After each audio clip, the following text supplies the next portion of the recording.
cilvēku, ģimeņu, tautu, cilvēces. Vēsturē un atmiņās ar vienu paliks karš, kas beidzās pirms 66 gadiem un prasīja teju 67 miljonu cilvēku dzīvības. Pieminot šo traģisko vēstures lapusi 8. maijā nacisma sagrāves un Otrā pasaules kara upuru piemiņas dienā dagdānieši pulcējās pie obeliska, lai svinīgi nolikt ziedus. Nav šaubu, ka Otrais pasaules karš nav nesis nevienai no karojošajām pusēm nekādu labumu. Arī Latvijas iedzīvotāji karojuši abās frontes pusēs. Un tieši tāpēc mēs šodien 8. maijā ik gadu nākam, lai noliktu ziedus un pieminētu kara upurus. Kad sākās lielais tēvies karš, Marianam bija vien 15 gadi, un šogad kā ik gadu viņš kā veterāns nāca atcerēties aizsaulē aizgājušos biedrus.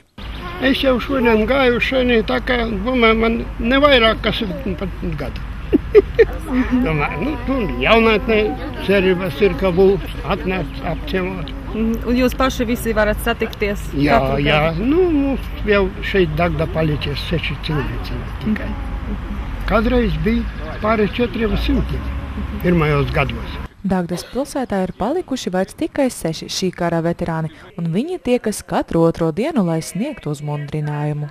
Dzīve, diemžēl, ir nepielūdzama, un ar katru gadu veterānu paliek arvien mazāk, bet iepriecina tas, ka arī tie palikušie veterāni vēl ir stipri un ir spējīgi atnākt pie pieminekļa, nolikt pa ziedam, pasēdēt kopā, pabūt kādu brīdi, pārunāt par dzīvi. Un šodien vēl jo vairāk, kad arī Latvija atzīmē tādu skaistu svētkus kā mātes dienu, mēs atceramies arī cilvēkus, kas gājuši bojā Otrajā pasaules karā, jo neviena māte pasaulē nekad savu bērnu nelaiž tikai dēļ tā, lai viņš ietu nāvē.